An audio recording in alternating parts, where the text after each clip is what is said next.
जरा एक पल के लिए कल्पना कीजिए, हिमालय की बर्फीली चोटियों के ऊपर हजारों मीटर की ऊंचाई पर आसमान पूरी तरह शांत दिखाई देता है, लेकिन उसी सन्नाटे के भीतर दुनिया की दो सबसे बड़ी एशियाई ताकतों के बीच एक ऐसी अदृश्य जंग चल रही है जिसका फैसला केवल मिसाइलों से नहीं बल्कि तकनीक, भूगोल, रणनीति और पायलटों की सूझबूझ से होता है। हाल के वर्षों में चीन ने अपने सबसे आधुनिक 5th जनरेशन लड़ाकू विमान J-20 को भारत की सीमा के करीब तैनात करना शुरू किया है। चीनी मीडिया इसे एशिया का सबसे घातक स्टेल्थ फाइटर बताता है और दावा करता है कि ये किसी भी दुश्मन की वायुसेना के लिए बड़ा खतरा है। लेकिन क्या प्रचार और वास्तविक युद्ध क्षमता हमेशा एक जैसी होती है? क्या केवल किसी विमान को स्टेल्थ घोषित कर देने से वो हर परिस्थिति में अजेय बन जाता है, या फिर युद्ध के मैदान में ऐसे कई कारक होते हैं जो कागज पर दिखाई ही नहीं देते? यही वो सवाल है जिसने दुनिया के रक्षा विशेषज्ञों का ध्यान अपनी ओर खींचा है। भारत और चीन के बीच वास्तविक नियंत्रण रेखा यानी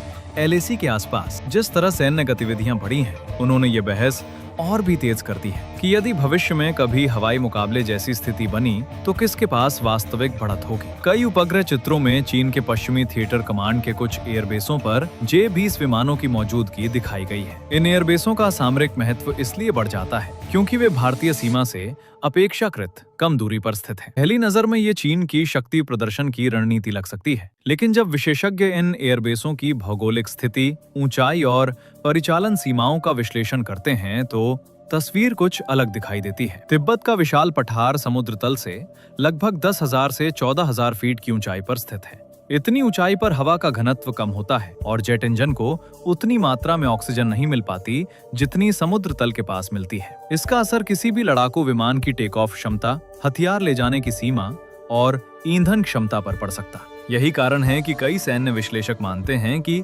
ऊंचाई वाले एयरबेस से उड़ान भरने वाले विमानों को कभी-कभी परिचालन संबंधी समझौते करने पड़ते हैं। दूसरी ओर भारत के कई प्रमुख एयरबेस अपेक्षाकृत कम ऊंचाई वाले क्षेत्रों में स्थित हैं, जहां से लड़ाकू विमान अपनी सामान्य परिचालन क्षमता के साथ उड़ान भर सकते हैं और आवश्यकता पड़ने पर सीमावर्ती क्षेत्रों तक पहुंच सकते हैं। हालांकि वास्तविक युद्ध की स्थिति में परिणाम केवल इस एक कारक से तय नहीं होते, क्योंकि इसमें पायलटों का प्रशिक्षण, airborne early warning system, electronic युद्ध, मिसाइलों की क्षमता, नेटवर्क आधारित कमांड और कई अन्य तत्व भी महत्वपूर्ण भूमिका निभाते हैं। यही वजह है कि आधुनिक हवाई युद्ध को केवल दो विमानों की तुलना से नहीं समझा जा सकता। चीन का J-20 निश्चित रूप से एक उन्नत प्लेटफॉर्म है, लेकिन उसके बारे में कई तकनीकी प्रश्न भी समय समय पर उठते रहे हैं, जैसे उसकी वास्तविक स्टेल्थ क्षमता, इंजन प्रदर्शन और उच्च ऊंचाई वाले क्षेत्रों में परिचालन दक्षता। दूसरी ओर भारत के पास Rafale, Su-30M KI, S-400, EVAX और विभिन्न नेटवर्क केंद्रित प्रणालियों का ऐसा संयोजन है जो सामूहिक रूप से वायु रक्षा को मजबूत बनाते हैं। यही कारण है कि किसी भी संभावित संघर्ष का विश्लेषण करते समय केवल एक विमान की तकनीकी विशेषताओं पर ध्यान देना पर्याप्त नहीं होता। असली तस्वीर तब सामने आती है जब भूगोल, तकनीक, रणनीति और मानव कौशल एक साथ रखकर देखे जाएं। तो आखिर क्या सचमुच J-20 उतना अजेय है जितना उसके बारे में दावा किया जाता है, या फिर हिमालय की कठिन परिस्थितियां उसके सामने ऐसी चुनौतियां खड़ी करती हैं जिनकी चर्चा अक्सर नहीं होती? और क्या भारत ने अपनी रणनीति को इन्हीं परिस्थितियों को ध्यान में रखकर तैयार किया है? आज की इस विशेष श्रृंखला के पहले भाग में हम इन्हीं सवालों की परत दर परत पड़ताल करेंगे और जानेंगे कि सीमा के उस पार दिखाई देने वाली ताकत के पीछे वास्तविकता क्या कहती है। ये कहानी आपको अच्छी लगे तो कमेंट में जय हिंद लिखना ना भूलें। पिछले भाग में हमने समझा कि सीमा पर बढ़ती गतिविधियों और तिब्बत के ऊंचे एयरबेसों के कारण हवाई शक्ति का समीकरण केवल आधुनिक विमान होने से तय नहीं होता। अब सवाल ये है कि आखिर ऊंचाई इतनी बड़ी चुनौती क्यों बन जाती है? इसका जवाब छिपा है विज्ञान और भूगोल के उस नियम में जिसे कोई भी देश बदल नहीं सकता। जब कोई लड़ाकू विमान समुद्र तल से बहुत अधिक ऊंचाई वाले एयरबेस से उड़ान भरता है तो वहाँ हवा का घनत्व कम होता है, इंजन को कम ऑक्सीजन मिलती है, जिससे अधिकतम प्रदर्शन प्राप्त करना चुनौतीपूर्ण हो सकता है। यही कारण है कि दुनिया के कई रक्षा विशेषज्ञ मानते हैं कि अत्यधिक ऊंचाई वाले एयरबेस से ऑपरेशन करना हमेशा आसान नहीं होता। चीन के पश्चिमी थिएटर कमांड के कई एयरबेस तिब्बती पठार पर स्थित है, जहां से उड़ान भरने वाले विमानों को इन परिस्थितियों का सामना करना पड़ सकता है। दूसरी ओर भारत के कई प्रमुख एयरबेस अपेक्षाकृत कम ऊंचाई वाले क्षेत्रों में स्थित है, जिससे विमान सामान्य परिस्थितियों में पूर्ण परिचालन क्षमता के साथ उड़ान भर सकते हैं और आवश्यकता पड़ने पर सीमावर्ती क्षेत्रों तक पहुंच सकते हैं। हालांकि वास्तविक युद्ध में परिणाम केवल इस एक कारक से तय नहीं होते, क्योंकि इसमें मिशन की योजना, ईंधन प्रबंधन, हथियारों का चयन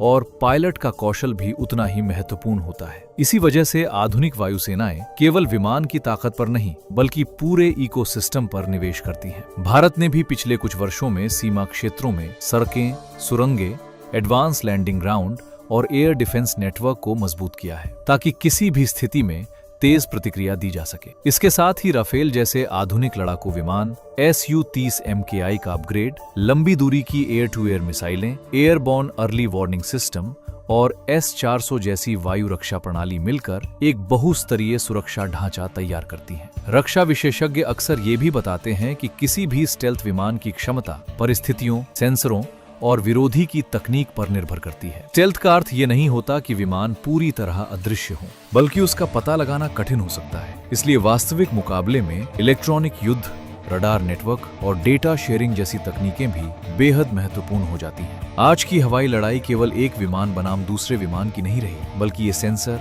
नेटवर्क, संचार और निर्णय क्षमता की लड़ाई बन चुकी है। यही कारण है कि किसी भी संभावित संघर्ष में जीत उसी पक्ष की संभावना बढ़ाती है जो अपने सभी संसाधनों का बेहतर तालमेल स्थापित कर सके। लेकिन कहानी यहीं खत्म नहीं होती, क्योंकि किसी भी युद्ध का सबसे महत्वपूर्ण हथियार मशीन नहीं बल्कि उसे उड़ाने वाला इंसान होता है। दोस्तों, आधुनिक तकनीक चाहे जितनी उन्नत क्यों ना हो जाए, इतिहास गवाह है कि अंतिम निर्णय अक्सर इंसान की सूझबूझ, प्रशिक्षण और मानसिक दृढ़ता से होता है। भारतीय वायुसेना वर्षों से ऊंचाई वाले क्षेत्रों में संचालन का अनुभव रखती है और नियमित रूप से विभिन्न अंतर्राष्ट्रीय युद्धाभ्यासों में भाग लेती है, जहां अलग अलग देशों की वायुसेनाओं के साथ जटिल हवाई अभ्यास किए जाते हैं। ऐसे अभ्यास पायलटों को वास्तविक युद्ध जैसी परिस्थितियों में निर्णय लेने की क्षमता विकसित करने में मदद करते हैं। दूसरी ओर चीन ने भी पिछले वर्षों में अपनी वायुसेना के आधुनिकीकरण पर भारी निवेश किया है और उसके प्रशिक्षण स्तर में भी लगातार सुधार हुआ है। इसलिए किसी भी पक्ष की क्षमता को कम या अधिक आंकना उचित नहीं होगा।